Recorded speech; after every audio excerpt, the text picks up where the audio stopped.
মৰমৰ ছাত্ৰ ছাত্ৰীসকল, ইয়াৰে আগৰ ভিডিঅ'টোত আমি বহুপদৰ বিষয়ে একেবাৰে লাষ্ট লেচন 2.3 গোটেইখিনি আলোচনা কৰিলোঁ আৰু আশা কৰোঁ তোমালোকে বহুপদৰ বিষয়ে গোটেইখিনি গণিত কৰিব পাৰিবা।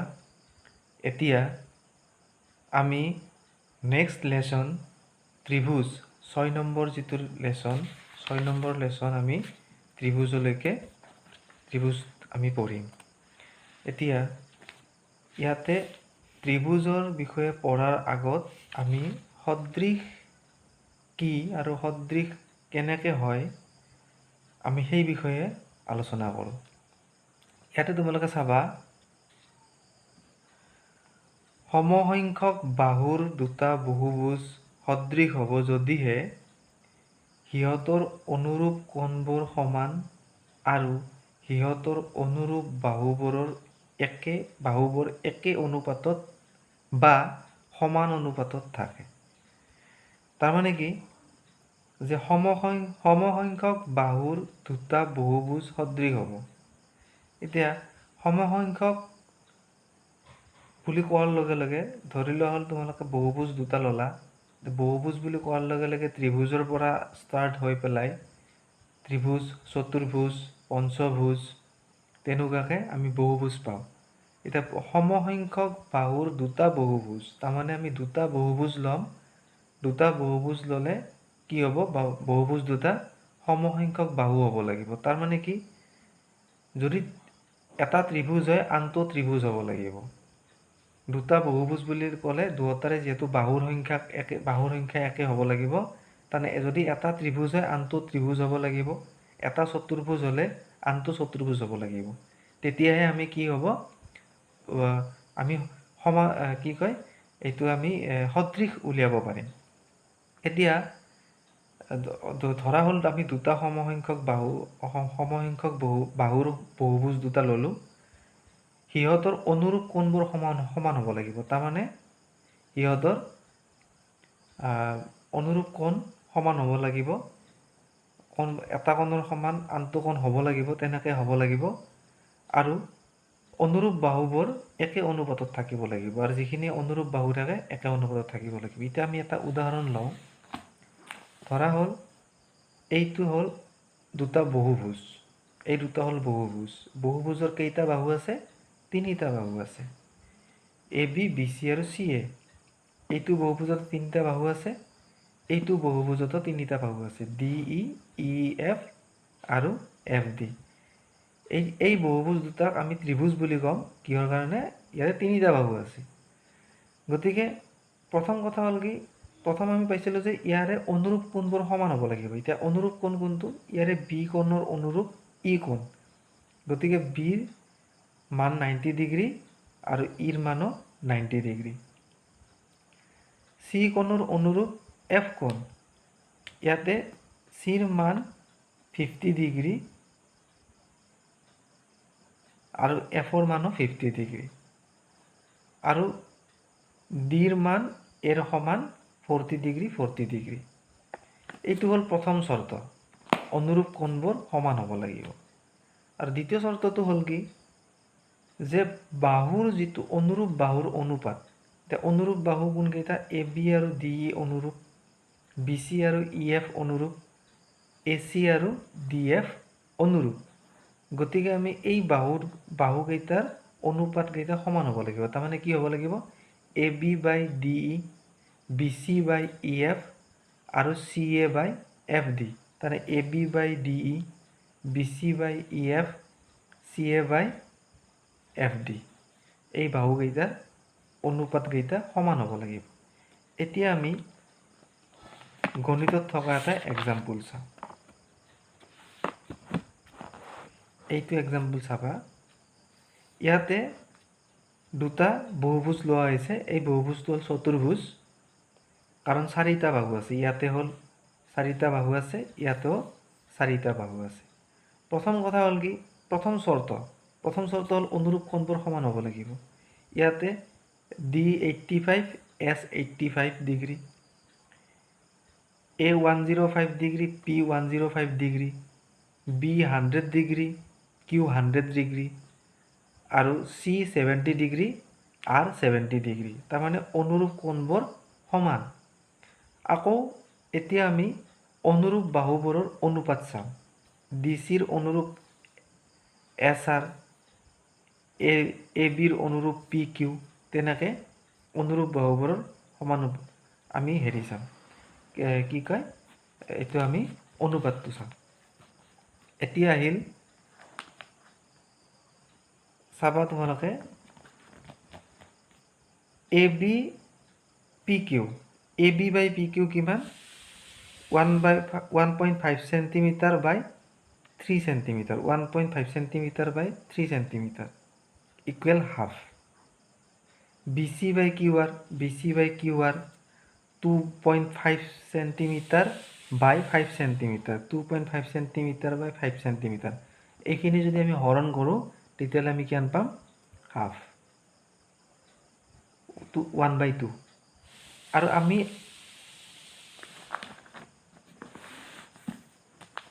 BC বাই QR হাফ পাম, CD বাই RS 2.4 সেন্টিমিটাৰ, 4.8 সেন্টিমিটাৰ হাফ পাম। ইয়াতে চাবা তোমালোকে 2.4 সেন্টিমিটাৰ, 4.8 সেন্টিমিটাৰ হৰণ কৰিলে আমি 1/2 পাম। আকৌ AD বাই PS, ইয়াতে চাবা AD বাই PS, AD বাই PS 2.1 সেন্টিমিটাৰ বাই 4.2 সেন্টিমিটাৰ কিমান পাম? 2.1 সেন্টিমিটাৰ বাই 4.2 সেন্টিমিটাৰ হাফ। তাৰমানে কি পালোঁ আমি? AB বাই PQ, BC বাই QR, CD বাই RS, AD বাই PS, এই গোটেইকেইটা যিহেতু হাফ, তাৰমানে এইকেইটা সমান। এইকেইটা সমান মানে কি আমি পালোঁ যে এই চতুৰ্ভুজটো আৰু এই চতুৰ্ভুজটোৰ যিখিনি অনুৰূপ বাহু আছে, অনুৰূপ বাহুকেইটাৰ অনুপাতকেইটা সমান। তাৰমানে AB বাই PQ, BC বাই QR, RS বাই CD, AD বাই PS, তাৰমানে আমি সেইখিনি সমান পালোঁ। গতিকে এই বাহু দুটা অনুৰূপ, এই চতুৰ্ভুজ দুটা বা বহুভুজ দুটা হ'ল সদৃশ। এতিয়া আহিল এই দুটা বহুভুজ ল'লোঁ। এই বহুভুজ দুটাৰ ইয়াতে CD equal 3 centimetre, RS equal to 3.5 centimetre আছে। যদিও গোটেইকেইটা কোণ সমান 90 ডিগ্ৰী, যদিও 90 ডিগ্ৰী গোটেইকেইটা কোণ সমান, তথাপি আমি প্ৰথম চৰ্তটো ইয়াতে হৈছে, কাৰণ ইয়াতে গোটেইকেইটা কোণ 90 ডিগ্ৰী। কিন্তু তাৰমানে এৰ সমান P, বিৰ সমান Q, চিৰ সমান R, ডিৰ সমান S, গতিকে অনুৰূপ কোণবোৰ সমান। কিন্তু ইয়াতে কি, আমি যদি অনুপাত উলিয়াই চাওঁ 3/3, তাৰমানে অনুপাত হ'ব 1/1। কৰি চালে আমি গম পাম 3/3 মানে হ'ল 3/3 ইকুৱেল 1/1। আকৌ 3/3.5, 3/3.5, এই 3/3.5টো যে আছে, এইটো আমাৰ কি হ'ব? অনুপাতটো 1/1 নহয়। তাৰমানে 3/3 আৰু 3/3.5টো অনুপাত সমান নহয়। যিহেতু সমান নহয়, আমি কি পাম? যে এই দুটা চতুৰ্ভুজ বা এই দুটা আমি আয়ত বুলিও ক'ব পাৰোঁ। এইটোতো বৰ্গ আৰু এইটো আয়ত, গতিকে বৰ্গ আৰু আয়ত সদৃশ নহয়। এতিয়া আমাৰ এইটো আহিল। এইটোত কি হৈছে? তোমালোকে যদি চোৱা, এইটোত প্ৰথম চৰ্তটো হোৱা নাই। প্ৰথম চৰ্তটো কোনটো আছিল? অনুৰূপ কোণবোৰ সমান, এৰ সমান P কেতিয়াও নহয়। A 90 ডিগ্ৰী আৰু P সদায় 90 ডিগ্ৰীতকৈ সৰু হৈ আছে। B 90 ডিগ্ৰী, কিন্তু Qটো 90 ডিগ্ৰীতকৈ ডাঙৰ, গতিকে এইকেইটা সমান হোৱা নাই।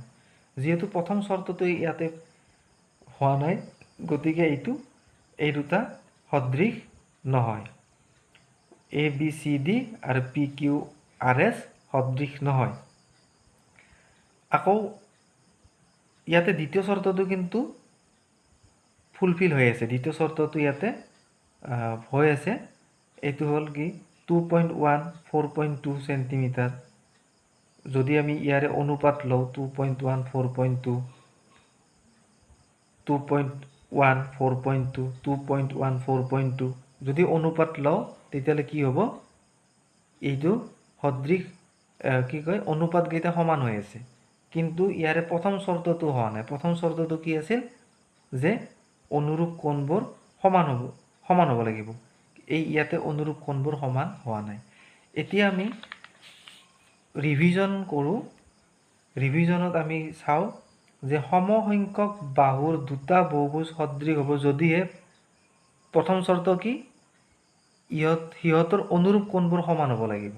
প্ৰথম চৰ্ত এইটো আমি ইতিমধ্যে গম পালোঁ। প্ৰথম চৰ্তটো কেনেকৈ আমি প্ৰমাণ কৰিছোঁ। আকৌ সিহঁতৰ অনুৰূপ বাহুবোৰ একে অনুপাতত থাকিব লাগিব।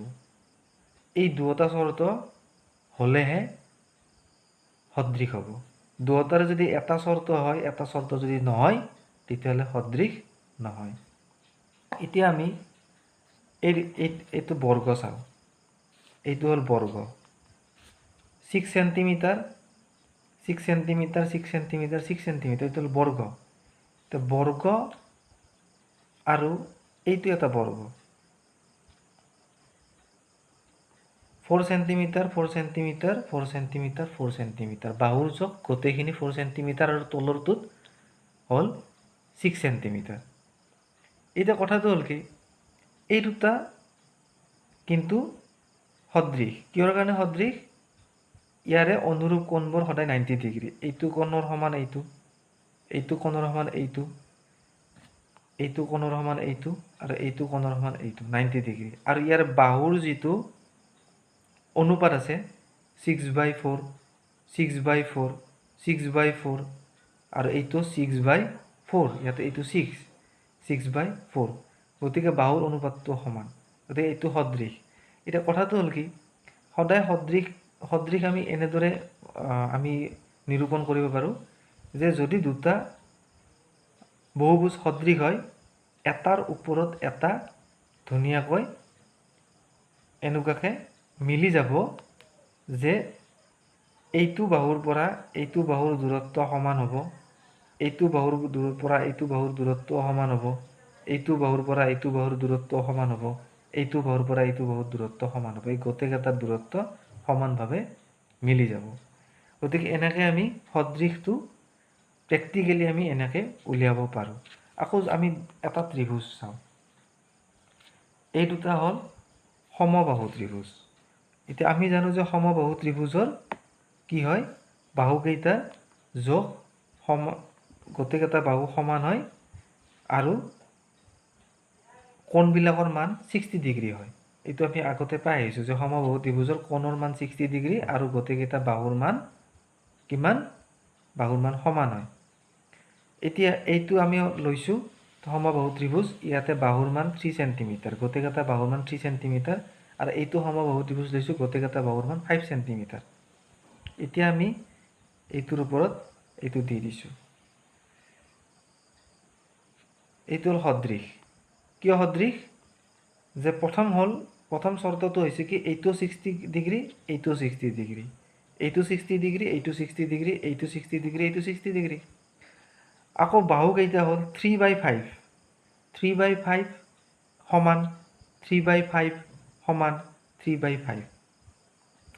গতিকে বাহুকেইটাৰ অনুৰূপ বাহুকেইটাৰ অনুপাত সমান। গতিকে ইয়াৰ পৰা আমি এটা কথা ক'ব পাৰোঁ যে সমবাহু ত্ৰিভুজ সদায় সদৃশ আৰু বৰ্গ সদায় সদৃশ। দুটা বৰ্গ সদায় সদৃশ হ'ব আৰু দুটা সমবাহু ত্ৰিভুজ সদায় সদৃশ হ'ব। এতিয়া আমি অনুশীলনীলৈকে যাওঁ।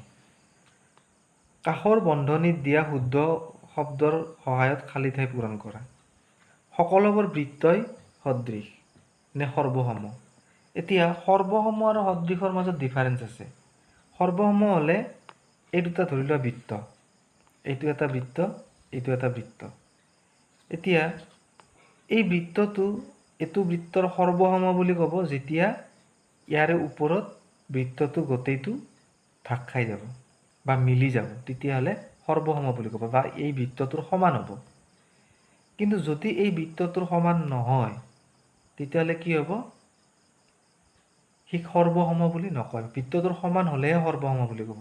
এতিয়া ধৰা হ'ল এইটো বৃত্ত আমি ল'লোঁ, এই বৃত্তটো ইয়াতে দিলোঁ। এতিয়া আমি যদি চাওঁ এইটো এটা বৃত্ত, এই বৃত্তটোৰ যিটো আমি ৰেডিয়াছ বা আমি যিটো ব্যাসাৰ্ধ, এই ইয়াৰে পৰা ইয়ালৈকে এইটো বৃত্তৰ ব্যাসাৰ্ধ, আৰু এই বৃত্তটোৰ ব্যাসাৰ্ধ হ'ল ইয়াৰে পৰা ইয়ালৈকে। এই বৃত্তটোৰ ব্যাসাৰ্ধ ইয়াৰে পৰা ইয়ালৈকে আৰু এই বৃত্তটোৰ ব্যাসাৰ্ধ ইয়াৰে পৰা ইয়ালৈকে। গতিকে আমি এই ব্যাসাৰ্ধৰ যদি অনুপাত উলিয়াওঁ যিকোনো বিন্দুত এইটো চাইডেও ব্যাসাৰ্ধৰ অনুপাত উলিয়াব পাৰোঁ, এইটো চাইডেও ব্যাসাৰ্ধৰ অনুপাত ধৰা হ'ল ব্যাসাৰ্ধৰ অনুপাত আমি ল'লোঁ যে প্ৰথম সৰু বৃত্তটোৰ ব্যাসাৰ্ধ হ'ল 3 সেণ্টিমিটাৰ আৰু ডাঙৰ বৃত্তটোৰ ব্যাসাৰ্ধ হ'ল 6 সেণ্টিমিটাৰ। গতিকে 3/6 = ½ গতিকে এই পইণ্টটোত ব্যাসাৰ্ধ যিমান হ'ব এই পইণ্টটোতো ব্যাসাৰ্ধ একেই হ'ব, কাৰণ ব্যাসাৰ্ধবিলাক আমি সদায় সমান পাওঁ।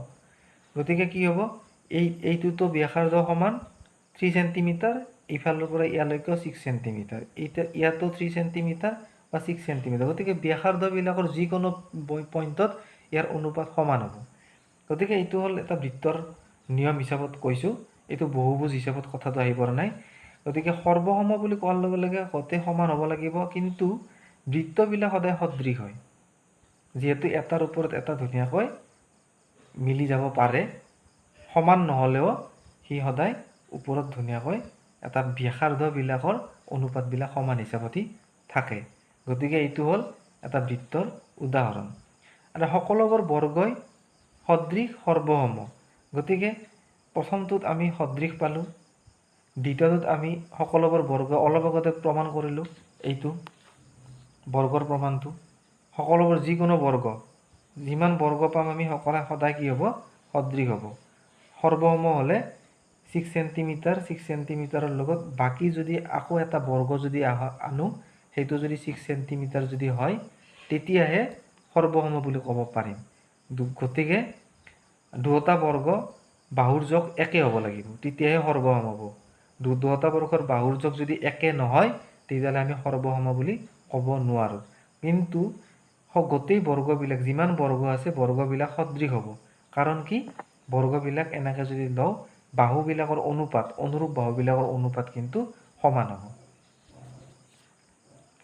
আকৌ সকলো ত্ৰিভুজ সদৃশ। কি ত্ৰিভুজ সদৃশ? অলপ আগতে উদাহৰণটো দিলোঁ যে সমবাহু ত্ৰিভুজ সদায় সদৃশ। অলপ আগতে আমি ক'লোঁ যে সমবাহু ত্ৰিভুজ, এই দুটা ত্ৰিভুজ লৈছিলোঁ, এই দুটা ত্ৰিভুজ সদায় সদৃশ।